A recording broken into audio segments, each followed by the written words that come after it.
Bismillahirrahmanirrahim. Assalamualaikum warahmatullahi wabarakatuh.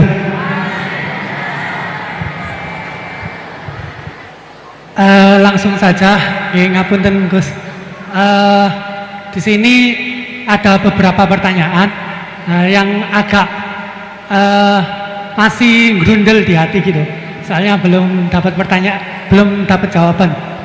Yang pertama mengenai dari tadi penjelasan dari Gusti Allah menciptakan hamba di dunia ini, ada yang taat dan ada yang suka bermaksiat gitu. Mengenai takdir Allah Subhanahu wa Ta'ala, Allah menciptakan hamba-hambanya dengan variasi yang berbeda. Kemudian manusia diciptakan dengan dibekali dengan akal untuk membedakan dari setan dan juga malaikat. Kemudian pertanyaan saya, dulu mana Gus antara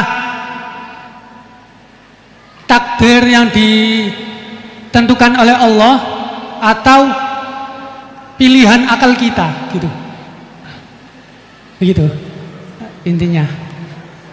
Soalnya kan bukan kalau orang bermaksiat kemudian dulu mana Allah menentukan dia bermaksiat atau akalnya yang memilih untuk bermaksiat. Itu pertanyaan yang pertama. Untuk pertanyaan yang kedua, ngapunten. Untuk pertanyaan yang kedua, intinya kan tadi istihad daripada ulama itu menentukan hukum yang berbeda-beda. Terus kemudian kita sebagai yang hanya tabik saja mengikut, itu bolehkah? Kan dari kata guru saya, kalau hukum fikih itu yang ringan-ringan disebarkan nggak apa-apa. Tapi yang berat-berat dipakai sendiri gitu. Tapi biasanya kan kita kebalikan. Yang ringan-ringan soalnya kita tahu ilmunya, kita yang pakai. Terus kalau ada orang yang tanya, biasanya kita yang kasih jawaban yang berat-berat daripada hukum fikih. Jadi yang saya tanyakan, kalau berpindah hukum dari awalnya ikut imam ini terus kemudian ikut imam ini, itu bagaimana batasan-batasannya gitu. Syukron. Baik, terima kasih. Niki pertanyaan yang ringkas disampaikan cukup panjang. Niki langsung dipun jawab nopon. Oke, monggo Yai. Ini tadi hoax itu, saya waktunya tinggal 10 menit, enak saja. Enggak, saya nanti langsung itu, mungkin langsung ke Jogja, kan jadwalnya itu saya memang ke Jogja. Baru ini saya ke Jogja naik pesawat gara-gara hormat ke Mas Bugen.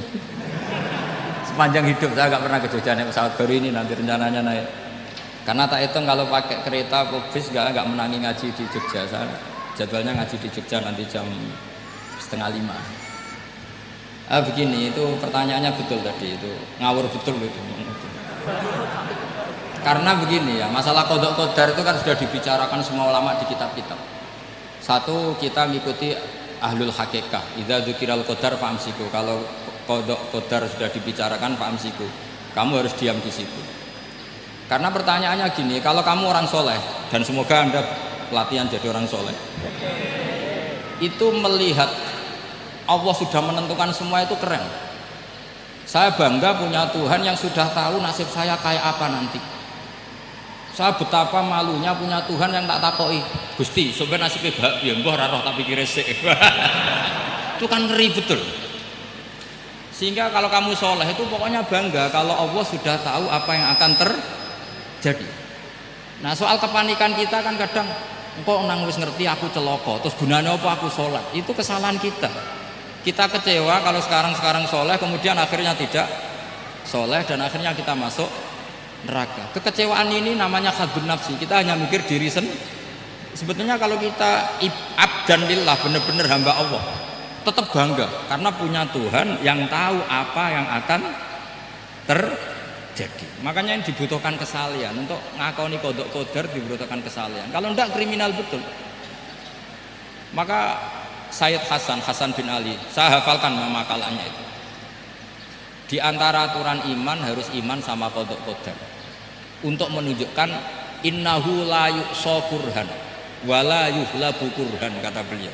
Supaya kita tahu bahwa Allah itu tidak dimaksiati secara terpaksa. Kamu bisa enggak bayangkan Allah ngeluh gini, sakjane aku ora seneng maksiat, tapi saya bisa berbuat apa? Artinya apa? Kalau maksiat dan keburukan tidak khairihi wa syarrihi minallah, itu Allah kan kurhan. Paham yang saya maksud? Artinya apa? Kita harus berkeyakinan khairihi wa syarrihi minallah. Tapi kita butuh syariat. Lalu setiap orang nakal berkelit kersane Allah juga masalah. Maka diteruskan makalah beliau, waman hammala dzambahu rabbahu faqad fajar. Dan siapa yang menimpakan dosanya atas nama Tuhannya, maka faqad fajar, dia latut betul. Wong sing zina kuwe Allah kan gak melok zina, sing maling kuwe ora melok maling. Sing beto bak-bak kuwe ora tau beto.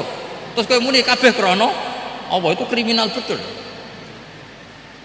Jadi makanya orang soleh itu harus hafalannya banyak supaya niru-niru orang soleh itu. Ini kan enggak ingin soleh tapi pakai akalnya sendiri. Itu bahaya dalam agama, karena agama itu harus ada riwayat. Makanya beliau menyebut 2 kali, siapa yang tidak meyakini khairihi wa syarrihi minallah, maka dia faqad kafar.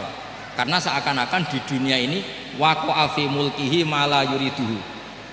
Kalau kamu bilang syar tidak minallah, berarti waqa'a fi mulkihi ma la yuriduhu, di kerajaannya terjadi sesuatu di luar kehendak. Tapi waman hammala dzambahu rabbahu faqad fajar, orang yang menimpakan dosanya ditimpakan karena Allah, maka faqad fajar, dia latut betul. Allah ndak ikut maling, ndak ikut zina, ndak ikut korupsi kok. Oh, ini kehendakmu ya. Nah, kalau kamu bisa paham itu, ya sudah jadi orang soleh saja. Kalau ndak, ya pilih wa amsiku tadi apa? Sudah, tidak usah dibahas. Jadi saya mohon semua yang dengar ngaji saya ini, yang enggak tobat supaya tobat, yang sudah tobat ditambahi ilmu, karena biasanya tobat itu ya karena enggak ngerti apa-apa, semua mikir. Itu makalnya Sayyid Hasan bin Ali, cucunya Rasulullah SAW, dan itu diamini oleh semua ulama. Saya pernah ditanya seorang rektor, enggak terima dosen, enggak terima mahasiswa, rektor tanya, Gus, yang benar itu Jabariyah apa Qadariyah? Jawaban saya lucu, sementing soleh dulu, kalau setelah soleh kamu enggak apa-apa Jabariyah atau Qadariyah. Karena setelah kita soleh, perasaan kita gini, qaddaronillah ala sholat, saya bisa berbuat apa di depan kehendak Allah. Sehingga perasaannya orang soleh ketika mengatakan al-abdu majbur adalah mengatakan la haula wala quwata, asal soleh loh ya, asal soleh. Tapi kalau orang itu tidak soleh, dijawab apa saja ya berengkel loh. Umpamanya natine ra tau tenang sama Allah. Qadariyah juga sama, ini penting. Misalnya ada orang soleh Qadariyah, mesti cara berpikir, oh pangeran ku adil ya, sing sholat diganjar swarga, sing zina diganjar neraka, sing ora nyolong diganjar swarga, sing nyolong diganjar neraka, kan adil. Mosok sing nyolong dilebokno swarga, sing sholat dilebokno neraka, kan jadi lucu. Artinya ketika dia Qadariyah juga ingin membaca hikmahnya Allah bikin aturan. Asal soleh, sama lagi asal. Jadi orang itu setelah soleh itu bisa improvisasi sendiri. Makanya ini pentingnya ayat innalladzina amanu wa amilus sholihat yahdihim rabbuhum biimanihim. Orang setelah iman nanti akan ditunjukkan oleh imannya untuk mengelola was-wasnya setan. Misalnya saya itu termasuk kiai yang terkenal, kalau diundang susah. Karena saya fanatik fikih, saya punya ibu, saya punya pondok, itu artinya punya kewajiban. Yang bisa mengalahkan kewajiban adalah kewajiban sing akbar, yang lebih besar. Nah ini mau diundang mahasiswa ini kan jelas tidak akbar. Nanti maksudnya tarkul wajib di ajli sunnah, wah kriminal saya. Meleburi bapak meninggalkan wajib demi sunnah. Ya jelas ya, jadi kita harus terlatih dengan bahasanya orang-orang soleh. Kalau tidak masalah besar, masalah qada qadar zaman sahabat itu sudah terjadi perdebatan. Terus ada yang cerita, ada riwayat idza dzukira ashabi fa amsiku wa idza dzukiral qadar fa amsiku. Kedua masalah ijtihad fikih, yaitu enggak apa-apa, memang dari awal furu'iyah kan, dari awal furu'iyah. Kalau nuruti ijtihad gini, kalau ada mahasiswa tanya sebaiknya dijawab apa enggak, mungkin sebagian narasumber sebaiknya dijawab biar marem. Terus sebagian narasumber sebaiknya enggak usah dijawab, wong mahasiswa ben pinter kok apa-apa takok, gak mandiri. Itu namanya istihad. Jadi kalau furu'iyah itu mungkin sekali. Ya ini saya masih punya waktu 2 menit, masih satu pertanyaan itu hoax tadi yang 50 menit.